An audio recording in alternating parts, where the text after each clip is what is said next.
So we're talking about Prestige Records, guys. We've gone through 100 plus some of the 10-inch stuff. Great old logo there. Love that old Prestige look. Okay, so we've covered the first 100 in that series, and it's amazing the quality of it. And like I said, the views are about half of what the Blue Note views are, which tells you, the hardcore watchers are watching regardless.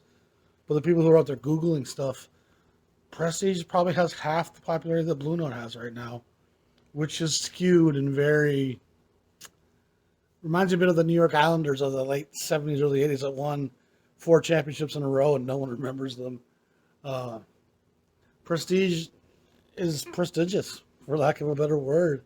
They did some great stuff. They, on some level, are on par with Blue Note of this era. And anyone who's a deeper collector knows that Coltrane and Miles and Monk and those guys were here, Rollins. But the average novice, Prestige obviously just isn't getting to the modern collector the same way as Blue Note is. Even Impulse seems to have such a ring still with modern young collectors, which I'm not sure why, aside from Coltrane's infamy. But it's certainly a different world in those days versus how we perceive it to be. And it kind of must illustrate how that exists for most things in history, where how the modern world perceives it versus how things really were, they're probably quite different. We're probably lucky to get half the story, which I don't think the modern day jazz consumer even has half of the story of jazz. I think they're getting 20% of it through what's being reissued, what's being talked about, what's being portrayed as important. A lot of the biggest, most popular artists in those days are being completely forgotten and ignored. There's a ton of peripheral labels nowadays that weren't really peripheral then. Bethlehem probably sold twice as many records as Blue Note did in the 50s. That's a guess. But and some of that Blue Bethlehem stuff's fairly rare, but they were targeting a white audience, a white college kid audience. And that would just tell you that there's a good chance that a lot of those, what we think of as fairly anonymous Bethlehems, sold okay in those college towns on the East Coast and the Ivy League. It seems like it's Ivy League jazz. I think one of the black record executives even kind of called Bethlehem Ivy League jazz. And for you Europeans, the Ivy League is the East Coast old colleges, the Harvards, the Yales, the Columbias, all these great old institutions on the East Coast. They're called the Ivy League. It's like a nickname, the name of the conference at this point.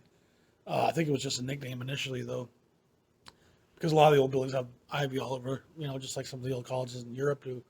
But those Ivy League schools, a lot of those kids were into jazz, that kind of rebellious black modern music.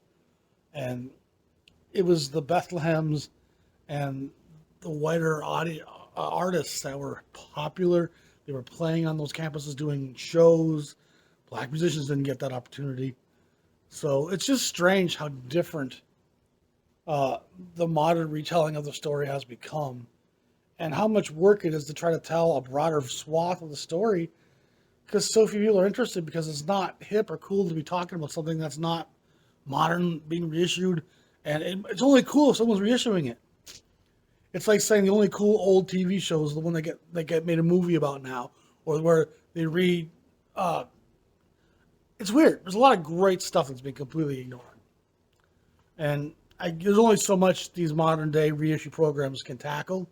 So some of it's just a financial standpoint, but we're getting the entire Blue Note canon thrown at us 3 different sides of ways, and Prestige is being barely touched. Riverside's barely being touched. It seems like Bethlehem has a few titles out there.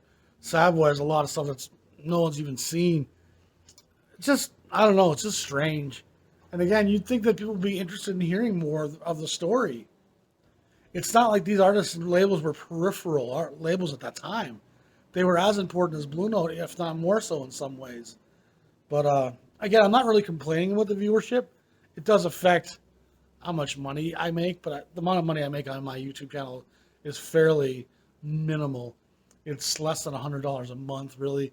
I make more with my Patreon, but even that's I mean, I'm by no means making a living on this stuff yet.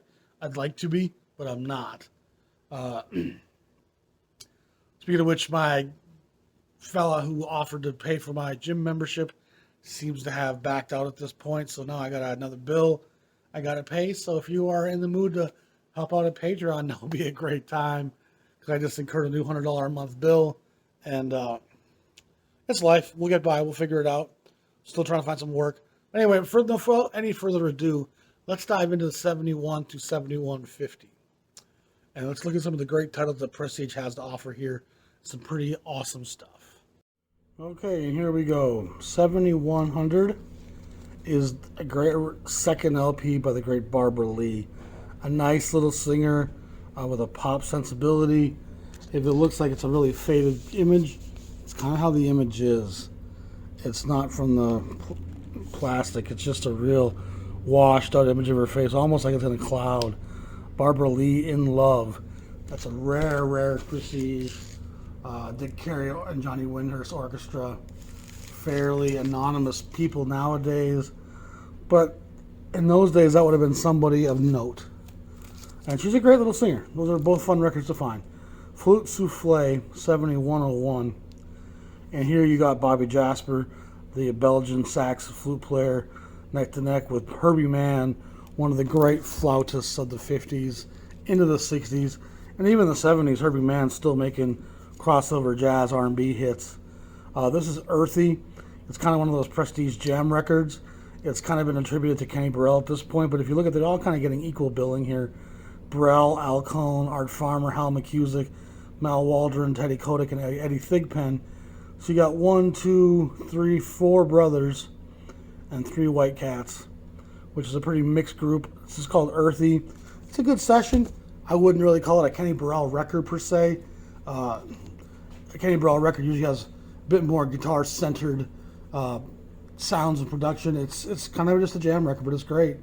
Paul Kinneshay, Vice Prez as he was known, a great tenor player with a great band here with John Jenkins and Curtis Fuller, Mal Waldron, Dougie Watkins, Eddie Thigpen, and someone by the name of Red Kiner, who I can't remember what Red Kiner is. He's a vibraphonist. Looks like he's a saxophonist, but I don't really know much about him. Cool album cover. One of Prestige's cooler album covers of this era. 7103, 7104.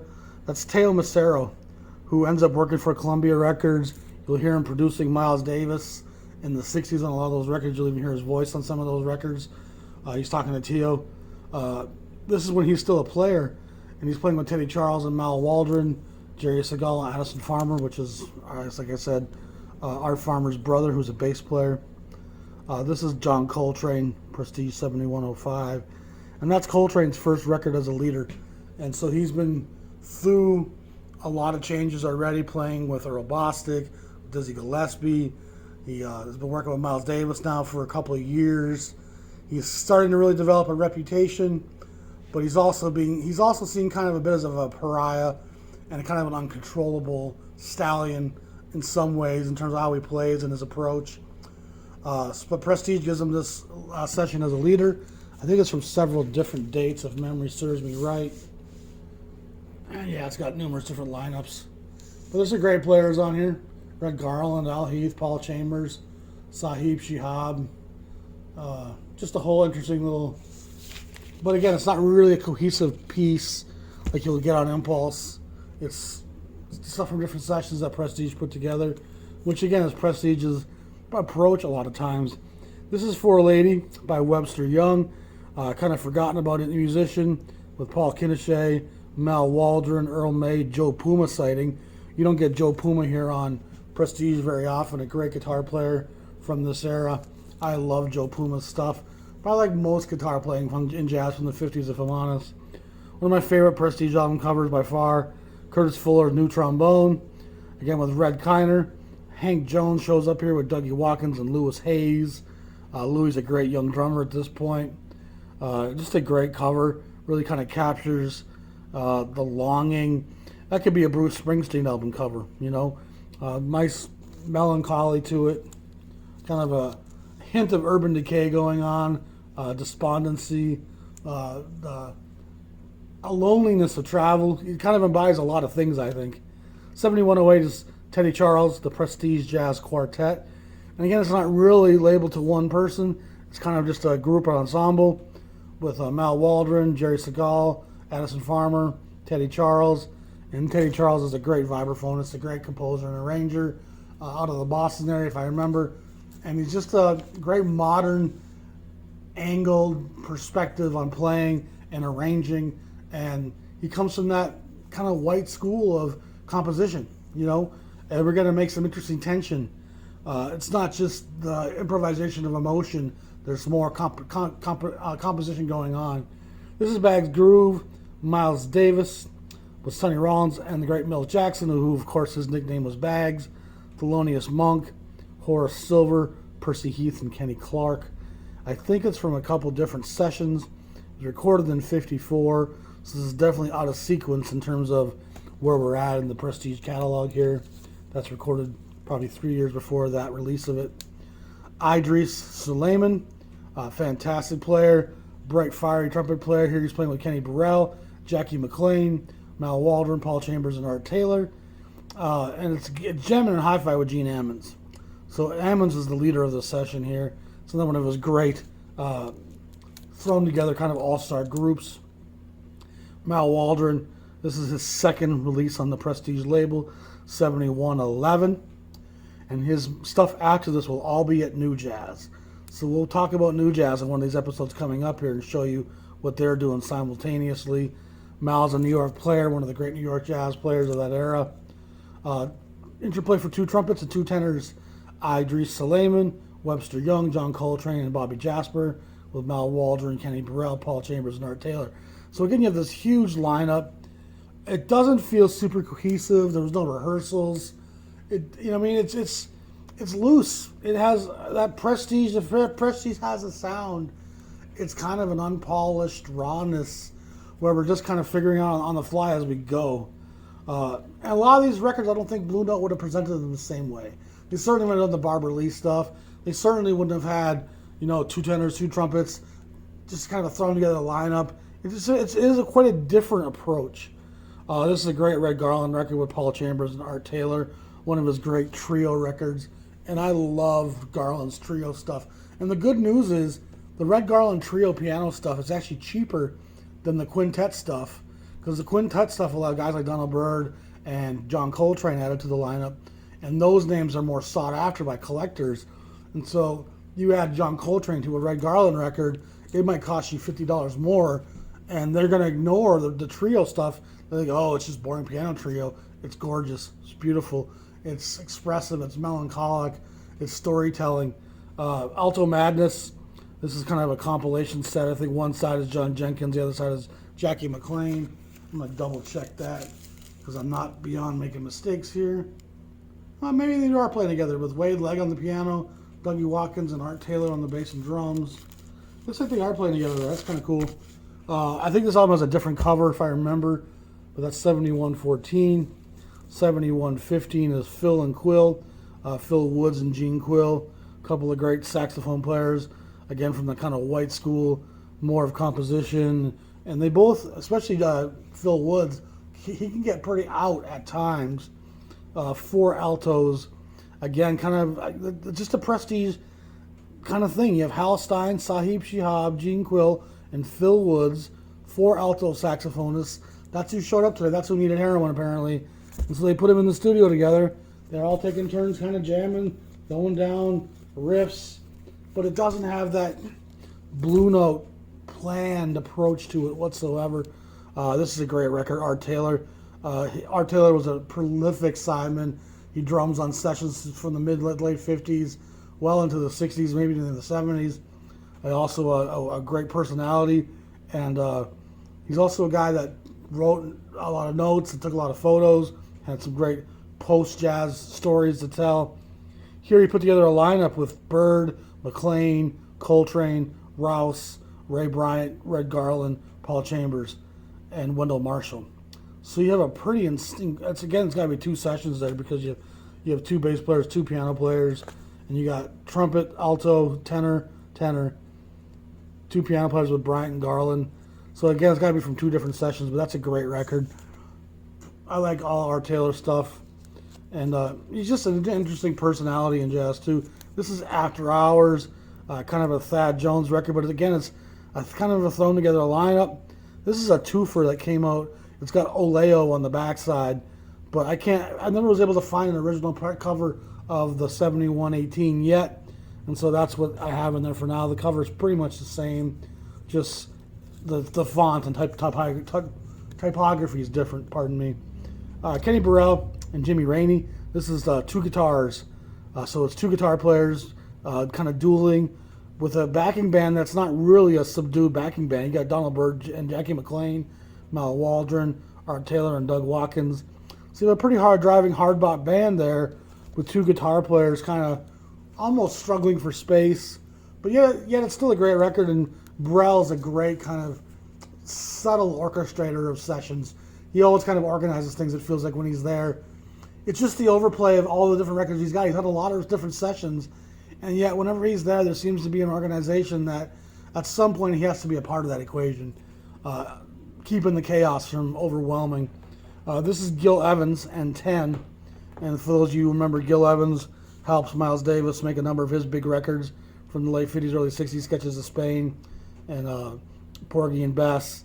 Evans is a Canadian, actually, from Toronto, if I remember, and he's, again, from that modern, classical European Western tradition. He wants to put arranged horns and perhaps some strings and some exotic instruments into a jazz setting. And it's just, he had that voice, whether he was working with Cannonball Adderley, whether he was working with Miles Davis, or whether he was on his own. It kind of is the opposite of the blues composition, you know? But he's an important person in the history and the story of the music.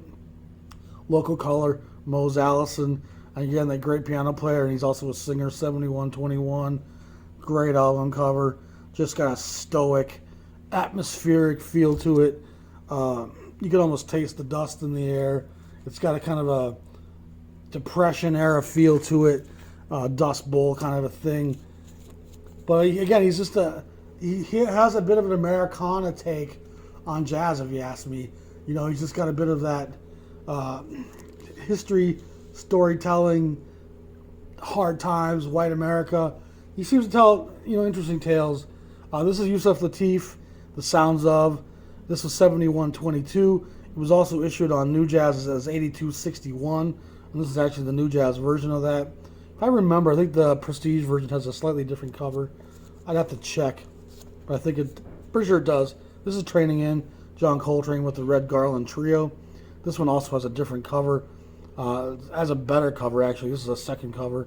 And I think this one has been more attributed to Coltrane when the initial session was more attributed to Red Garland. But again, that's just how Prestige operates. This is 7124, Herbie Mann, Bobby Jasper, first flute flight. So here they are kind of working together again on a flute ensemble piece. And then the last one here is Steve Lacy, soprano sax, Prestige. Lacy's just kind of coming up on the scene. He's got some stuff with Candid. He ends up being quite a great interpreter of Monk's music, if I remember. I think it's Monk. He does Monk music on almost all his records, if I remember. But he's got his own voice playing that soprano sax, and the soprano sax becomes a more popular instrument in this era. Let's get to the second half of this decade. Okay, so 7126 is Tour de Force. More great Sonny Rollins. He's making some great records for Prestige at this point. He's, again, a guy that really is hard to pin down. He has no, like, arc. Like a lot of other musicians seem to have arcs, like Coltrane and Monk. You can kind of follow their career's arc. Rollins seems to kind of step up and step back and step forward and step right. He doesn't seem to have a direction with the sound, with his playing. He can sound very mature and bluesy on one recording and very modern and provocative on the next. He can sound really interested and propulsed on one recording and almost, I don't want to say going through the motions, but he just has a wide tack, and it's hard to really nail down one Rollins sound at one era. 7127 is for Bassy. It's Paul Kinneshay, who played with Bassy along with Joe Jones, Shad Collins, Freddie Green, Walter Page, Nat Pierce. These are all guys who played with Bassy, and they're just kind of reuniting and throwing down for Prestige in the Bassy style. This one has a Swingville and a Prestige number to it. It's Swingville 2036. It's Prestige 7127. This is a kind of a weird record, 7128. King Pleasure. He's a vocalaise singer where he kind of mouths with his mouth bebop solos, and he'll do a little bit of singing and kind of make sounds. It's not quite the same as scatting. It's more sounding like a horn with your mouth. And Pleasure was quite an interesting guy. He kind of is a bridge, honestly, between some of the bebop stuff and what ends up in the rhythm and blues. Interesting character. This is Relaxin', the second session from that Cooking, Working, Steaming, Relaxin' session.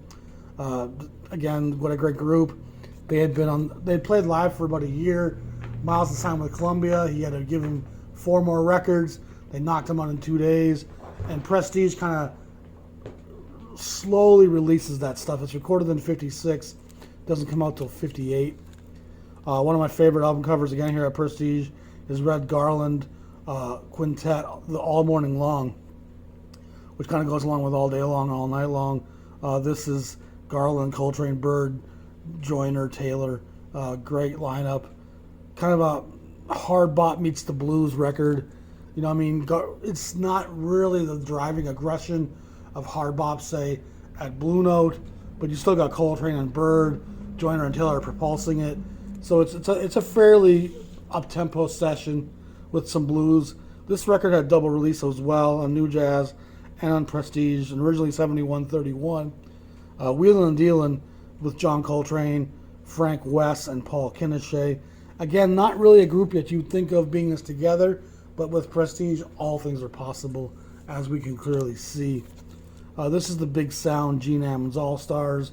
And Ammons is getting some big names on these records. You know, when you have Pepper Adams, Jerome Richardson, Paul Kinneshay, and John Coltrane. But again, none of these are like working groups. They're very much guys showing up to get their fix money, and they put them together as best as whoever shows up allows to be. It's not to say these records aren't great. There's a rawness to them and a freshness to them and an unfettered freeness. Some of the most free music in the world isn't planned in any way like those are. And a lot of the free jazz is actually far less free. There's a lot more signposts to follow and a lot more paying attention to where are we? Oh, yeah, okay, yeah, we go. It's not as free as people think it is. Stitz Bits, I just did a great episode on Sonny Stitt a few weeks ago. Stitt's one of the great players from the bebop era into the soul jazz era. Great cover, but this music actually takes place in 1950, much earlier than where we are here in 1958. But again, Prestige is just putting stuff in and making it feel like that could be a current release. Tommy Flanagan, one of the rarest records in the Prestige canon. A great album cover, Overseas. Clever cover there with the Ocean of Seas, as you can see. Great little record. Very tough to come by and very expensive.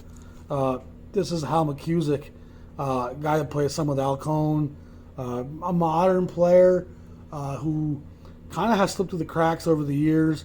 His record on Bethlehem is also fantastic. That one's called Triple Exposure. 7136 is another great Herbie Mann record. Herbie Mann in the 50s is great stuff. It's usually pretty up-tempo. It's pretty bright. He's actually playing with some blues. His stuff gets much more orchestrated on Atlantic and later on where he's doing kind of almost disco jazz fusion stuff. Here he's very much playing in a traditional sense. And you would have a hard time telling Yusef Lateef apart from Herbie Mann on some of his 50s records. Lateef stuff has more of a world global sound to it at times and probably is a little bit more aggressive, but that's a pretty subliminal difference. It's still up-tempo flute jazz that's not really fettered by composition and a lot of frill. It's very much open. Mose Allison, again, singing and playing the blues on the piano. A guy who I think would be fun to watch live. He seems like he's got a great deal of personality. Tiny Grimes with Coleman Hawkins. Tiny Grimes is a great guitar player who I'm a big fan of. Coleman Hawkins is one of the great legends He records quite a bit for Prestige, but it's mostly on the Swingsville, Moodsville stuff. And this one, I think, might be on both. I would have to double check that. Manteca, another great Red Garland session. This is just a trio. This is it has Ray Barretto on the conga as well. And I think it's with Art Davis. Art Taylor, I meant Art Taylor and Paul Chambers, and yeah, it is. Pretty tough record to come by. Great Red Garland. Hip Harp, Dorothy Ashby, 7140. She has quite a long career. One of the great harpists of the jazz era of this age. She plays with some pretty modern players. Frank West seems to accompany her on a lot of stuff. Frank West comes from the Count Bassy school, plays the blues, swings hard. Great composer, plays saxophone, plays the flute. I think he dabbles in a few other instruments as well. So West is a great anchor and a complementary player to her. Being a flautist as well, he knows you have to be kind of soft at times for my instrument to come across. So I feel like West does a great deal of arranging her sessions as well as playing on them. Eddie Lockjaw Davis, Cookbook, 7141. I think this is his first record as a leader here on Prestige, 1958.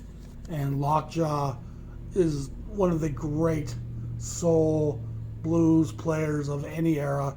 I'm a huge Lockjaw fan. And I say that because every time I play him, I can feel him. He moves me. There's an honest and integrity, a gutsy blues, a gospel-infused sound. It never sounds like he's thinking too hard or trying to impress anybody. He's got things on his mind he wants to express, and that's the only thing that matters to him. Soul Train, another kind of classic Coltrane session here from 1958. And his time at Prestige feels like an eternity, but he's really only there a few short years, especially as a leader in that context. This is a quartet with Garland, Chambers, and Taylor. A nice session. And Coltrane's kind of going through his sheets of sound and trying to find his identity on his way to where he's heading. Coltrane's the ever-changing chameleon in jazz. Great Scott. This is the first record here by her at Prestige. And with the arrival of Lockjaw Davis and the arrival of Shirley Scott, the soul jazz sound of Prestige is starting to be established. And what happens is Great Scott sells well. The Lockjaw Davis sold well. And you can find them pretty easily, which is partly tells you that they sold well. And what ends up happening is that sways Bob Weinstock and Prestige into doing a lot of stuff in that vein. And it ends up being that most whatever comes out on the 7,000 sequence after this is either the big name artists like the Monk and Rollins being repackaged, or it's got a great degree of soul jazz woven into it, which will sell well, especially in black neighborhoods, on the 45s and black jukeboxes and bars. And then the more contemporary extrapolations and compositions and out stuff is going to be placed on the new jazz sequence. And then the guys who are more from the vintage era are going to be put on the new jazz, on the Swingville and the Moodsville labels. So Prestige is operating these four labels simultaneously here. And the nature of your sound, the generation you're from, the degree that you sold, how much we expect you to sell, all kind of dictates, in a general sense, once you see all these records compiled, where they decide to put your stuff. If you're a swing era cat, you're going to be on Moodsville, Swingsville. If you're going to be kind of a soul jazz guy and we think you're going to sell well, we'll put you in the 7,000 sequence. If you're going to be Eric Dolphy and Mal Waldron and more out, we're going to put you on the new jazz label. And it's pretty, from this point forward, we're going to see a pretty clear demarcation. Call on the Blues, Prestige 7144. Again, Tiny Grimes, what a great guitar player with J.C. Higginbottom. If I remember, as a trombone player. I'm not positive. Eddie Lockjaw Davis, Ray Bryant, Wendell Marshall, O.C. Johnson. That's the blues and the gospel right there. That lineup tells you everything you need to know. Ray Bryant's a great rhythm and blues player. O.C. Johnson's from that school. Lockjaw Davis, Tiny Grimes, the guitar. That's just a real swinging record. Outskirts of Town, one of my favorite go-to blowing sessions at Prestige. Again, this is clearly just a band that they compiled that day in the studio, and they jammed out some blues and some swing, and they kicked out some good stuff. this is the type of record, if you file your collection by artist, where do you put some of these records? I put it under Art Farmer, but by no means was he the lead artist on this. Idris Suleiman, Buster Cooper, Jerome Richardson, Jimmy Forrest, Pepper Adams, Ray Bryant, Tiny Grimes, Wendell Marshall, O.C. Johnson, and even a guy by the name of Jerry Valentine doing some arranging. It's called the Prestige Blues Swingers, Outskirts of Town. And you feel like a lot of those names, like the Blues Swingers, that was put on after they recorded it. It wasn't something that they organized ahead of time. Gene Ammons, Blue Gene, great record by Gene. He's about to go back to prison for a long time. And I think that Prestige has some stuff in the vaults that they kind of keep issuing. But from like 61 to 69 or so, he's locked up for drug charges, which is a long time to be put in jail and have your career put on hold for some stupid laws. Bassy Reunion, again, kind of a second to that first one I showed you, 7147. Again, similar lineup with Paul Kinnichet, Buck Clayton on this one, Shad Collins, Jack Washington's on this one, Freddie Green, Eddie Jones, Joe Jones, Nat Pierce. So, again, they're just Bassy guys throwing down at Prestige. And I'm pretty sure that one's also on Swingville, if I remember. A lot of these records get released on both, hoping they can generate a little extra sales, you know. Red Garland, All Kinds of Weather, another trio session. I think this one's with Sam Jones, maybe? No, it's still Paul Chambers and Art Taylor. I love all that trio stuff, though. And then Coleman Hawkins, Soul. Again, Soul, it's the blues, it's soul, it's classic. Hawkins in this kind of stripped-down setting plays a very bluesy, soulful, black style of jazz that's not really linked to the swing era that he's from. And he gets a lot of stuff on Moodsville, thankfully, because that Moodsville stuff that he did is outstanding. So there you have it. That's the next 50 Prestige, 7100 to 7150, 7149. And you can start to see they're separating the sounds here. And I did the Swingville and Moodsville stuff not too long ago, but I might still show them to you again here. You guys tell me, you want to see Swingville and Moodsville again? Or you want me just to kind of flip through them? Or you guys just want to go back to those episodes that were a few months back? You guys let me know what you think on that. We'll definitely cover the new jazz stuff here again, because it's important to see the difference between the two chronologies. They're the same label, but they're running a pretty different timbre and sound. But it's still just this legendary stuff here. It's just great stuff. And Miles is now departed the label. Monk has long departed the label. Rollins has departed the label. Coltrane is about to depart the label here at 58. So all these great names that we think of as Prestige, they continue to put stuff out because Prestige is like that, but they're now have moved on to other labels and are doing bigger, better things. And that's part of what makes Prestige reissue this stuff, is Coltrane's, oh, he had a big hit on Atlantic.